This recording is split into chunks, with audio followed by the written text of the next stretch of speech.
ካሁን በኋላ የሚመጣ ጦርነት ወይ አየር ኃይል ነው ወይ ሚሳኤል ነው።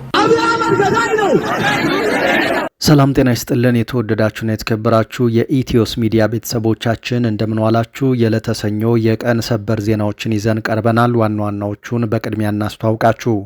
በአማራ ክልል የብልጽግናውን አገዛዝ የሚቃወም ሰልፍ ተደርጓል። የብልጽግናው ጦር አዛዥ ደግሞ ውጊያው በሚሳኤል ሆኗል ሲሉ ተሰምተዋል። በክልሉ በተለያዩ ቀጠናዎች በአገዛዙ ጦርና በፋኖ መካከል የሚደረገው የፊት ለፊትና የደፈጣ ውጊያም ተባብሷል። በዝርዝር ተሰሙታላችሁ። በራያ አስገዳጅ ወታደራዊ ምልመላ መጀመሩ ተሰምቷል። የራያ አካባቢ በከባድ የደህንነት ስጋት ውስጥ ይገኛል። በጉዳዩ ላይ አንድ አስደንጋጭ የተባለ ሪፖርት ሞቷል። ሙሉ ዝርዝር መረጃውን ወደ በኋላ ላይ ተሰሙታላችሁ።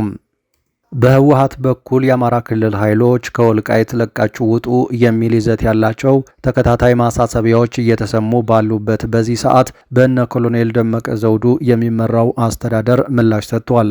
ህወሓትን ጨምሮ የትግራይ የፖለቲካ ፓርቲዎች እንዲሁም የትግራይ ማህበራዊ ተቋማት ተከታታይ መግለጫዎችን ባወጡበት በወልቃይት ጉዳይ ከአማራ ክልሉ አስተዳደር በኩል ምን ተባለ የሚለውን ይዘናል፣ ትሰሙታላችሁ። ክቡራትና ክቡራን ከኛ ጋር ከቆያችሁ እነዚህንና ሌሎችንም መረጃዎች ታደምጣላችሁ። ቻናሉን ሰብስክራይብ፣ ቪዲዮውን ላይክ እና ሼር ማድረጋችሁንም ቀጥሉ። እስከ መጨረሻው አድምጡን። አገዛዙ አሁንም በአማራ ክልል የድሮን ጥቃት ሲፈጽም እጅ ሰጡኝ ያላቸውን የፋኖ ኃይሎችን እያቀረበ ነው። የፋኖ ኃይሎች በበኩላቸው የሰራዊት ግንባታ ስራቸው መቀጠሉን ሲገልጹ በአማራ ክልል አብይ አህመድን የሚቃወም የተቃውሞ ሰልፍ ተከናውኗል። የብልጽግናው ጦር አዛዥ ደግሞ ውጊያው የሚሳኤል ሆኗል ሲሉ ተናግረዋል። በአማራ ክልል ከሰሞኑ በብልጽግናው በኩል የተከፈቱ ዘመቻዎች አንድም ጽንፈኛ የሚላቸው የክልሉ ወጣቶችን ስብስብ ገዳይ ናቸው የሚል ፕሮፓጋንዳን ማሰራጨት፣ በሌላ በኩል ደግሞ በድሮን የታገዘ ዘመቻን ማከናወን የተለያዩ ኃይሎችንም እጅ ሰጡን በሚል ማስነገር ነው። አገዛዙ ከዚህ ሽፍታ ነው ከሚለው ኃይል ጋር እያደረገ ያለው ውጊያ ግን በድሮን ጥቃቶች ጭምር የታገዘ ነው። እስካሁን ደጋግሞ በፈጸመው የድሮን ጥቃትም የፋኖ አመራር መግደሉን ገልጾ የማያውቀው የብልጽግናው መንግስት ነዋሪዎችን ግን በዘፈቀደ እየረሸነ እነሆ ከ2 ዓመት በላይ ጊዜን አስቆጥሯል። ባለፉት ተከታታይ ቀናት ከፈጸማቸው የድሮን ድብደባዎች ውስጥም ደጋዳሞት ዳማ ማርቆስ ትምህርት ቤት ላይ ያደረሰው ጥቃት የሚጠቀስ ነው። አሁን ደግሞ በተመሳሳይ ከመራዊ ከተማ አቅራቢያ ሌላ ከባድ የተባለ የድሮን ጥቃት መፈጸሙን የተሰማው ከውጊያ መልስ የአካባቢ ነዋሪዎችን በመያዝ የበቀል እርምጃዎችን እየወሰደ ይህ አገዛዝ እንደቀጠለ ነው። ዛሬም ከሰሞኑ በሰከላ ወረዳ 7 ሰዎችን ከገደለ በኋላ በአስከሬናቸው ላይ የፈጸመውን አሰቃቂ ድርጊት ተከትሎ ሰላማዊ ሰልፍ በነዋሪዎች በኩል ተደርጓል። ነዋሪዎችም አብይ አህመድና አገዛዛቸውን ጨፍጫፊና ገዳይ ናቸው፣ ተውን፣ በቀያችን መጣችሁ አትግደሉን፣ ወዘተ የሚሉ መፈክሮችን አሰምተዋል። በክልሉ እየተደረገ የቀጠለውን ጦርነት በተመለከተ የሚገልጹት የፋኖ ኃይሎች በአንጻሩ በተለይም ከሰሞኑ በሰሜን ሸዋ ዞን ደብረ ብርሃን ቅርብ ርቀት ባሉ ስፍራዎች እንደዚሁም በወሎ ቀጠና አምባሰል አካባቢ በተደረጉ ውጊያዎች በርካታ የአገዛዙን ኃይሎች ደመሰስን ይላሉ። አገዛዙ በአማራ ክልል ነፍሰ ጡርም ሕፃንም አርሶ አደርም ከተሜንም እየደበደበ ግን የሽፍታ እንቅስቃሴ ነው እያለ ቀጥሏል።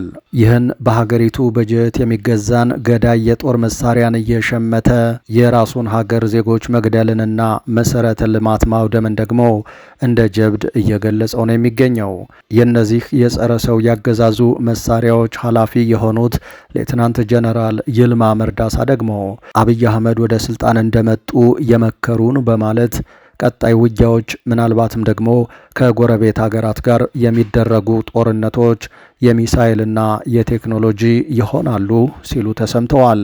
የራሱን ሀገር ዜጎች ፖለቲካዊ ጥያቄዎችን በባንዳነት እየፈረጀ ጦር የሚሰብቀው ብልጽግና ይህንን ሲል፣ የፋኖ ኃይሎች ደግሞ በተለያዩ ቦታዎች ላይ የሰራዊት ስልጠናቸውን እንደቀጠሉ ስለመሆናቸው ይገልጻሉ።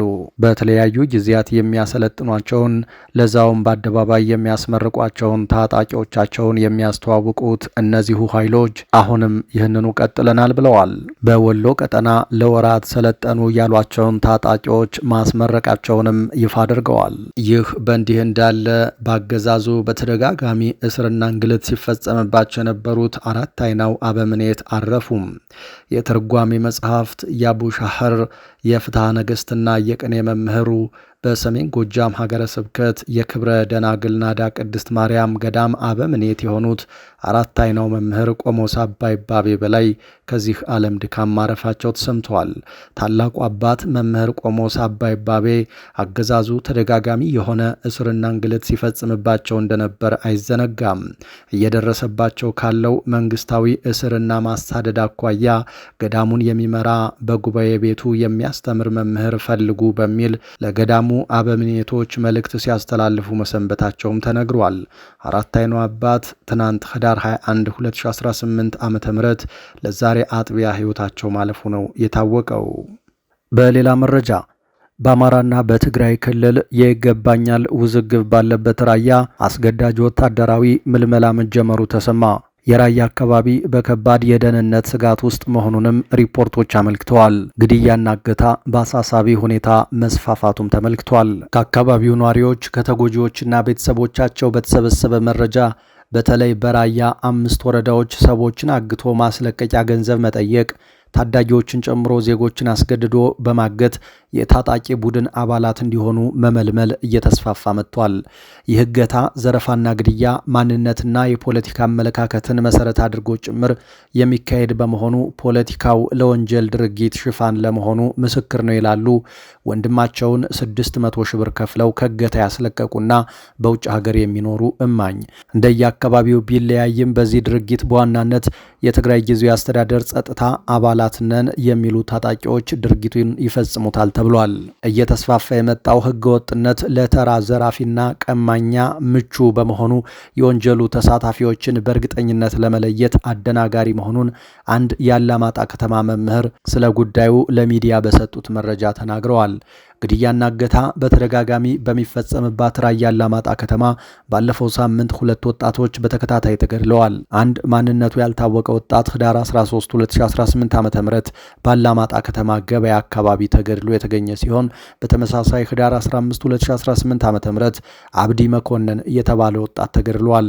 በአማራ ክልል በኩል የተቋቋመው አስተዳደር ከመፍረሱ በፊት የአማራ ፖሊስ አባል የነበረው አብዲ የተገደለው በዕለቱ ምሽት 2 ሰዓት ገደማ የትግራይ ጊዜያዊ አስተዳደር ታጣቂዎች ናቸው በተባሉ ግለሰቦች በጩቤ ተወግቶ መሆኑን ባልደረቦቹ ተናግረዋል። ከግድያው በተጨማሪ አንድ የሃይማኖት አባትን ጨምሮ በርካቶች በታጣቂዎች መታገታቸውን ነዋሪዎች ገልጸዋል። ቀሲስ ናየው ደርበው የተባሉ የአቦ ገብረ መንፈስ ቅዱስ ቤተክርስቲያን አስተዳዳሪ ህዳር 18 2018 ዓ.ም ከኮረም ከተማ በምሽት በታጣቂዎች ታፍነው መወሰዳቸውን የከተማዋ ነዋሪዎች ተናግረዋል። ታጣቂዎች ያፈኗቸውን የሃይማኖት አባትና ወጣቶችን ለመልቀቅ እስከ 1 ሚሊዮን ብር እንደሚጠይቁ ምንጮች ገልጠዋል። በፖለቲካ አመለካከትና ለገንዘብ የሚታፈኑ ሰዎች አካላዊ ድብደባ እንደሚፈጸምባቸውም ከዚህ ቀደም ታግተው የነበሩ ግለሰቦች ተናግረዋል። ባለፈው 1 ወር ገደማ ውስጥ በትግራይ ጊዜያዊ መንግስት ታጣቂዎች ከታፈኑ የሃይማኖት አባቶች መካከል ከ1 ዓመት በፊት እንደ አዲስ የተቋቋመው የራያ ሀገረ ስብከት ሂሳብ ሹም መምህር ሀረገወይን አያሌው፣ የቅልሻ ደብረ ሰላም መድኃኔዓለም ቤተክርስቲያን አስተዳዳሪ ሊቀ ስዩማን ቀሲስ ካሳይ መረሳ፣ የራያ አላማጣ ቤተ ክህነት ጽሕፈት ቤት ኃላፊ መርጌታ የማነ ብርሃን ታፈሰና ሌሎች ወጣቶች ይገኙበታል። ከፖለቲካ አመለካከት ልዩነት በተጨማሪ ከገጠር እስከ ከተማ ገንዘብ ያላቸው ሰዎች በየጊዜው በታጣቂዎች እንደሚታገቱ የአካባቢው ነዋሪዎች ተናግረዋል። አንድ የመረጃ ምንጭ ደግሞ በአካባቢው ያለውን ሁኔታ አቅሙ ደህና የሆነ ሰው ከተገኘ ይታፈናል ሲሉ ገልጠውታል። አንድ የራያ አካባቢ ነጋዴ ልጆቹንና ሚስቱን የህወሓት ታጣቂዎች ናቸው ያላቸው ኃይሎች ለማገት ሙከራ ካደረጉበት በኋላ ቤተሰቡን ይዞ አዲስ አበባ ለመግባት መገደዱን ተናግሯል። አንድ የአላማጣ ከተማ ነዋሪ እናት የታገተ ልጃቸውን ለማስለቀቅ የአንገትና የግንባር ወርቃቸውን ሸጠው ለታጣቂዎች 400 ሺህ ብር ከፍለው ማስለቀቃቸውን ይናገራሉ። እጃቸው ላይ ገንዘብ የሌላቸው ቤተሰቦቻቸው የታገቱባቸውን ሰዎች ለማስለቀቅ መሬት ከመሸጥ እስከ እርጥባን እስከተባለ የአደባባይ ልመና ደርሰዋል። የትግራይ ጊዜያዊ መንግስት ታጣቂዎች ከዚህ ቀደም በፖለቲካ አመለካከት ላይ የተመሰረተ እስር ሲፈጽሙ የነበረ ቢሆንም የማስለቀቂያ ገንዘብ መጠየቅ የጀመሩት ከቅርብ ጊዜያት ወዲህ ነው።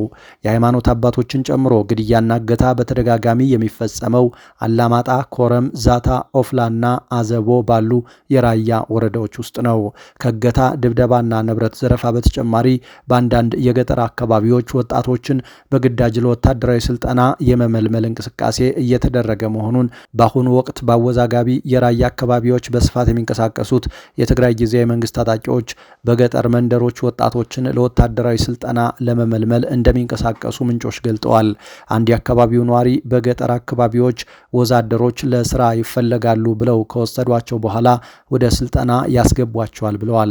የፋኖ ታጣቂዎች አልፎ አልፎ በሚንቀሳቀሱባቸው ውስን የገጠር አካባቢዎች ላይ ወጣቶች እንዲቀላቀሏቸው እኛ እየታገልን እናንተ ምን ትሰራላችሁ በሚል ጫና እንደሚፈጥሩ ምንጮች ገልጠዋል።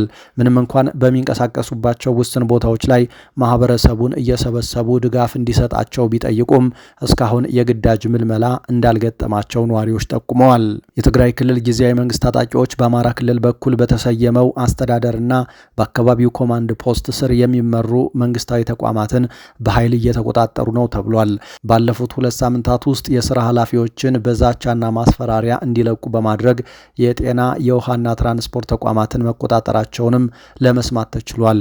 የትግራይ ጊዜያዊ መንግስት ታጣቂዎች ግድያ፣ እገታ፣ ዘረፋና የተቋማት ኃላፊዎችን በጫና ስራ የሚያስለቅቁባቸው አካባቢዎች የፌዴራል መንግስት ያሰማራው ኮማንድ ፖስት መኖሩ ይታወቃል። የትግራይ ጊዜያዊ መንግስት ታጣቂዎች ግድያ፣ እገታ፣ ዘረፋና የተቋማት ኃላፊዎችን በጫና ስራ የሚያስለቅቁባቸው አካባቢዎች ላይ የፌዴራል መንግስት ያሰማራው ኮማንድ ፖስት መኖሩ ይታወቃል።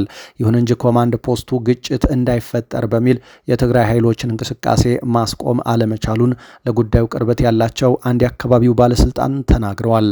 በአወዛጋቢው የራያ አካባቢዎች በተለይ ባላማጣ ከተማ በተደጋጋሚ ግድያዎች መፈጸማቸው ይታወሳል። ከሰሞኑም የህወሓት ታጣቂዎች በራያና አላማጣ የሚገኘው የፌዴራሉ ኮማንድ ፖስት ለቆ በአስቸኳይ ይውጣ ሲሉ ማስጠንቀቂያ መስጠታቸው ይታወሳል። በሌላ መረጃ እነ ኮሎኔል ደመቀ በወልቃይት ለህወሓት ምላሽ ሰጥተዋል። በህወሓት በኩል የአማራ ክልል ኃይሎች ከወልቃይት ለቃችሁ ውጡ የሚሉ ይዘት ያላቸው ተከታታይ ማሳሰቢያዎች እየተሰሙ ባሉበት በእነ ኮሎኔል ደመቀ ዘውዱ የሚመራው አስተዳደር ምላሽ ሰጥቷል። ህወሓት ባለፈው ሳምንት ይፋ ባደረገው መግለጫው ወልቃይትን በተመለከተ ጥብቅ ማሳሰቢያ መስጠቱ የሚታወስ ነው። ህወሓት ትናንት የዘር ማጥፋት በአካባቢው እያሉ አንድም ተፈናቃይ አይመለስም ያለ ሲሆን የፌዴራል መንግስት የተወሰኑ ተፈናቃዮችን በአውሮፕላን አሳፍሮ ለመመለስ ሙከራ ማድረጉን ተችቷል። በተመሳሳይ በቀድሞ ከፍተኛ የህወሓት አመራሮች የተመሰረተውና በአቶ ጌታቸው ረዳ የሚመራው ስምረት ፓርቲ በወልቃይት ያለው የአማራ ክልል ኃይል ተፈናቃዮች እንዳይመለሱ እንቅፋት ሆኗል ሲል መክሰሱ ይታወቃል። በአማራ ክልል በኩል በነ ኮሎኔል ደመቀ ዘውዱ የሚመራው የወልቃይት አስተዳደር ነጻነታችንን አሳልፈን አንሰጥም ሲል ጥብቅ ማሳሰቢያ ሰጥቷል። የተወደዳችሁ አድማጭ ተመልካቾቻችን ለዚህ ሰዓት ያዝናቸው አዳዲስ መረጃዎች እነዚህ ነበሩ። ከቆይታ በኋላ ሌሎች መረጃዎችን ይዘን ድጋሚ እንገናኛለን። እስከዛው በያላችሁበት ሰላም ጊዜ ተመኘን።